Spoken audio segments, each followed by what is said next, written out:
Kaixo eta ongi etorriak izan zaitezte Poliedroa saioaren atal berri batera. Gaurkoan izango dugu gai nahiko gertuko bat, izan ere gaur arratzaldean, arratzaldeko 8:00 umore ikuskizuna egongo da Faktorian, eta bertan arituko dira Unai Apraiz eta Julen Pagazartundua Laudiarrak Jokin Antzotegirekin batera.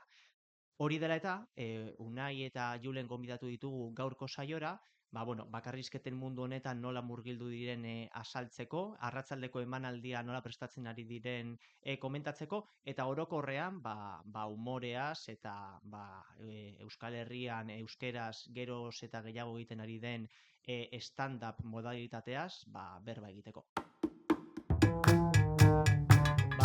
Hementxe gaude Poliedroa saioan Unai Apraiz eta Julen Pagazartunduarekin. Kaixo bikote, ze moduz? Kaixo, arratsaldean ondo. Ondo? Arratsaldean bai ondo. Bueno, gaur arratzaldeko 8:00 Faktorian holtzara igoko zarete, bakarrizketa saioan.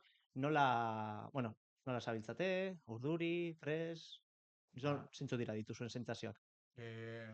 Urduri xamar, alde batetik, testua, oraindik ez duelako guztiz osatuta, eta gero bestetik herrian delako. Ez dakiz zergatik, herrian denean, herrian egiten duzunean, beti izaten da urduritasun handiagoa, beti, baina, ondo, urduri xamar. Bueno, ni da nire lehenengo bakarrizketa, ni ez herrian, ez kanpoan ez dut inoiz egin. Egia esan da, egiten dut, daramatzat 3 urte improvisazio antzerkia egiten, orduan ez diot beldur asko, baina bakarrizketari bai.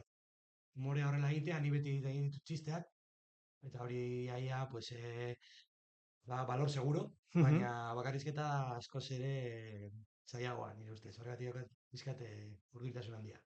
Epatu duzu apur bat, biak zarete nahiko hasi berriak bakarrizketen mundu honetan, baina esandakoa zarete estoki ez bide beretik abiatzen, ez?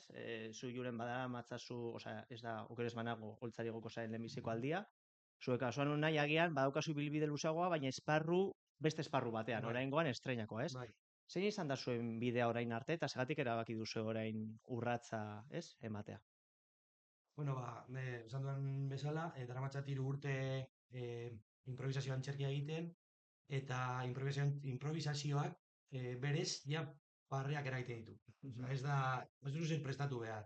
Nolabait, zain osaten dene, bapateko horrek barreak eraiten ditu. Orduan ez daukazu tentsio hori, barreak ez badira ateratzen egingo dut, edo txuriz geldituko naiz, txuriz zaude beti improvisazioan. Orduan, hori izan da nire bidea orain arte. Orain dela ez dakit, hilabete bat izarrek idatzi nuen, hau egiteko, eta, esan nion nekiela, pare bat egun emateko pentsatzeko, eta egun horietan hasi ziren ideiak ateratzen burutik, eta hasi nintzen zeo zer idazten. Eta, zeo zer neukanean esan nion, venga, aurrera, beti egin izan nahi dutelako gauza bat, eta, herrian, hobeto, ez dakit, horrela pentsatu nuen, eta hau izan da nire momentu horretan arteko esperientzia. Eta zu Julen, hemen gutxienez bai ezagutzen zaitugu gehiago iritzi testuak plazaratzeagatik, eta hor umorea bai baliatzen duzula, ez geneukan horre gutxienez herrian, edo eskualdean ez geneukan zure bakarrizketen faseta horren berri. Eta neuke orain dela 2 hilabete arte ere, ez? Bai, hasi nintzen aspaldi narrazioak, ez dakit iritzi zudak ziren edo pausatxoak idazten, eta pasain urtearen amaieran, saretan ikusi nuen Donostiako Bagara elkarteak, eta egin karkar, bi elkartek antolatuko zutela stand-up, stand-up tailerra edo ez testuak gidoigintzan hasteko tailer bat. Eta zeratik ez. Izen emango dut, ikusiko dute zer den stand-uparen kontu hau, eta 4 saio izan ziren Donostian, Bagara elkartearen egoitzan, eta hori, ikastaro hori bukatutakoan aukera eman ziguten, 5 minutuko testu bat idazteko eta Donostiako Tabakaleran, ez? Botatzeko. Eta hori izan zen, aitzaki edo honetan azteko.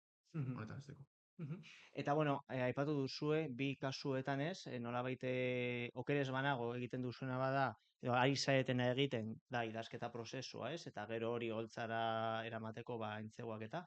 Zuentzat zer izaten ari da, ez? Konplexuagoa, testua eta ideia garatzea, gerora hori holtzara nora eraman planteatzea, zeintzuk dira agian zuen indarguneak, zuen alguneak, non ikusten duzu ez? Erosoen, zer uste duzu dela, ez, garrantzitsuena edo eraginkorragoa bakarrizketa bat prestatzua izaterako orduan? Holtza gainean uste baino erosoago sentitzen naiz. Bitan baino ez naiz egon, baina uste baino erosoago. Imaginatzen dut, irakasle lanak ere baduela ezer ikusirik Bai. horretan, bakarrizketa asko botatzen ditut egunero, orduan, holtzan, Eta ohitu bazaude publiko, denetariko publikora, bai, gehienetan gogorra, publiko gogorra. Bai, baina holtzarena ondo. Niri behintzat gehiago kostatzen zait, ideia aurkitzea, ez? Premisa izango dena aurkitzea. Gero erremate on bat, horri erremate on bat ematea, hori zaila iruditzen zen, baina lehenengo ideia hori, ez? Egunkarian irakurtzen duzun gauza bat, edo sareetan ikusten duzun gauza bat, edo entzuten duzun gauza bat, eta horrek, ez? Nola bultzaten zaituen gero, txistea edo dena delakoa, testua ere ikitzera. Niretzat zailena hori, ideia hori aurkitzea, eta gero ideia garatzea. Eta zure kasuan? Ba, nire kasuan, esan dudan bezala, batean hasi nintzen zehose idazten, mobian idatzi nuen pipa, nolabait brainstorm bat egin nuen, eta gero hori nolabait ordenatu edo egin dute paper batean. Vale? Niretzako zailena izan da, euskaraz dela nire ama hizkuntza. Eta ni askoz ere solte aurkitzen naizela gaztelanian. Gaztelanian txisteak botatzen ditut, eta ez bakarrik txisteak, baizik eta nolako lotura horiek, ez? Lotura horiek diran potentzia asko ematen diote nire ustez bakarrizketa bati edo diskurtso bati umore arloan, umore kontuan. Entzuten baduzu adibidez Broncano, badauzka bere gauzak, Bertok bereak eta alakoak, ez? Baina, karo, ni euskeraz ez dauzkat alakoak. Eta kotzen zait pila bat. Ni egin duena da hori, ba, okurritzen zitzaizkidan gauzak idatzi, hori pizkatxo bat paper batean ordenatu, eta gero nire buruari kontatu diot, eta mobilan grabatu. Eta orain nengoen, pues entzuten ikasteko. Bihar da, bai? Eta igual apunte batzuk egin behar dira, eta egin nuen gauza ere, nire neskari erakutsi nion, gauze zeirutzen dizu hau, eta berak ondo zegoela esan zian, zati txiki bat, eta hortik ja beste guztia atera dut. Baina hori nire burua entzutea mobilean, buah, bizton bajoia. Gertatzen da, Barreak gabe gainera, bai. rollo bat, da, wow. Gertatzen da orokorrean, zure burua grabatuta entzuten duzune lehenbiziko aldia apur bat traumatiko izaten da askotan. Eta ez dakit bikoteari edo familiakoei erakustea ideiarik onena den. Ez dakit. Haiek beti izango dizute ondo dagoela. Ja, bueno, izan daiteke. Bai.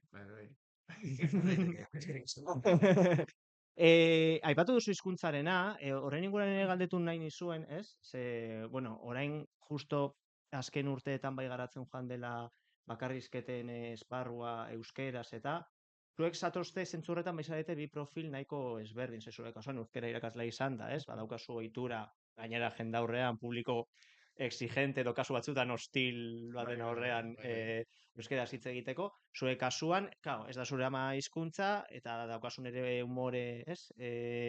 Eskema guztia, ez? Beste hizkuntzan egonda. Nolakoa da, ez? Umore euskeraz egitea, ze bertute ditu, ez? Ze beste hizkuntza batzuekin alderatuta, zer nabarmenduko zenukete prozesu horren inguruan? Ba, ni adibidez, pasen osteguan zut egon ginela biok ikusten, eta euskarari faltan botatzen dio dana da lotura horiek, ez? Ez dakite ikusten, ostegunean egon ziten ala ez, baina erabiltzen zituzten noizbehinka... Aurreko asteko bakarrizketetan, ez? Noizbehinka gaztelaniazko lotura batzuk edo komentario batzuk, eta horrek potentzia ematen zion nolabait bakarrizketari. Hori da, nolabait, rodaje falta edo. Euskararena bakarrizketetan. Hori, pues, handitzen, aurrera joaten bada, harlako gauzak ere aterako dira, eta normalizatuko da guztia, eta hori da faltan botatzen du gara. Bai, unerekin nahiko ados. Ni horretarako nahiko euskararen talibana naiz. Eta egia da pasan osteguneko bakarrizketa batzuetan, gaztelaniera jotzen zutenean, barruan sentitzen nuela amorru puntu bat. Zergatik jotzen dute ez, gaztelaniara eta baztute euskaran bideren bat bilatzen edo zergatik ez dute haiek zeo zer sortzen. Baina nik uste dela panorama nahiko berria delako. Umorearena eta stand-uparena eta panorama berria da, eta oraindik unaik esan duen bezala, asko dago, eraikitzeke. Orduan, bai, guztiz ados, bai, uste dute arrazoietako bat hori dela. Hori dela, hasi berria dela, eta, bueno, teekin edo, bai, joa. Eta nola ikusten duzu panorama hori? Zuk adibidez egon zara, ez, Gipuzkoako ikastaro horretan, ez, praktika hartzen, hori, ostegun honetan bezala pasaren ostegunan ere beste bakarrizketatzaile batzuk egon zein Euskal Herriko beste txoko batzutatik, ez, etorritakoak. Nola ikusten duzu orokorrean panorama? Hau ezagian gehiago zuek holtza gainean, baizik eta holtzaren, ez, azpitik ikusle moduan ikusita. Kalitatea badagoela, eta uste baino leku gehiagotan hasi direla umoreari eta euskarazko umoreari lekua ematen. Eta jode, eta postekoa da. Egia da, faltan botatzen duela, araba mailan, gehiago egotea, gehiago animatzea, eta aldarrikatzea benetan, arabarrok ere euskalduna garela eta euskaraz hitz egiten dakigula, eta euskaraz umorea egiten dakigula, baina, joder, postekoa, bai. Baina Araba mailan ere euskara faltan botatzen dena, ez bakarrik umorea euskaraz, euskara botatzen da faltan. Zer zen galdera? Ez, hori, ea nola ikusten duzuen orokorrean panorama, agian euskal, oraindik zuk esan duzun bezala, ez, oraindik sortzen dagoen eta hastear dagoen euskal eszena horretan. Ea etorkizuna ikusten dio zuen, nola ikusten duzuen, ez, han hemenka sortzen diren proiektu, holtza eta bakarrizketatzaile ezberdinak. Bai, noski, oso interesgarria iruditzen zait eta pentsatzen dute aurrera joan behar dela fijo, bai? Zer gainera, euskaran daukagu bertsolaritza eta hori ez dago inon, hori bai dela improvisazio puro y duro, barkatu. Puro y duro, eta gainera estruktura batekin eta oso zaila dana, eta hori dago Euskal Herrian. Orduan, halako humor improvisatua erlazionatuta dagoela bakarrizketekin badago. Orduan, alde hau ere igual, bultzatzen badugu, fijo, triunfatuko dela. Vale, ondo. A ber, horrela, momentuz, daukaguna da, arratsalde honetako zita, zeinetan, zuek holtzan ikusteko kere izango zaituztegun, estreinakoz biak, ez, eskualdean. Agian, spoiler asko egin gabe, edo, ez, zer aurreratu dezakezue zuen gaurko bakarrizketen inguruan? Spoiler, bai. Spoiler txiki bat. Spoilerrik egin gabe, edo nahi gaizte, bai. Vale, bueno, gai polemiko batekin hasiko naizela. Bai. Kontuan hartuta airaldea ekintzen faktorian gaudela. Eta euskarari eta arabartasunari lekua emango dio dela. Horraino. Ni ere polemikoa izango naiz arlo horietan, uste dut. Eta spoilerrik egin gabe, gairik gabe nator. Hori izango izut. Hori da, bale. Balio du umoreak zuen ustez gai konkretu batzuez beste perspektiba batetik hitz egiteko edo printzipioz agian beste formatu batzuetan landu ezin diren gaiak edo, ez? Zabaltzeko, debateak pizteko eta nola ikusten duzu? Nire ustez umorearen gauzarik importanteena da. Umoreari hori kentzen badiogu, umorea ia beste alde batera aldatuko da. Umorea nire ustez nolabait errebindikatzeko ere erabili daiteke. Gu, badakit errepikatzen naizela pizkatxo batek, baina improvisazio formatuan izan zaitezke Franco, izan zaitezke pederasta bat, edo pailazo bat, edo erregea, edo papa, edo tokatzen zaizuna. Eta horretan ere, buelta eman behar diozu nolabait errebindikazioa egiteko. Halako txiste gogorrak edo txiste beltzak, edo halako gauzak, ez dira normalean nolabait esaten den, rasista batetik etortzen. Ni txiste rasista bat botatzen badut, ez da rasista nezelako.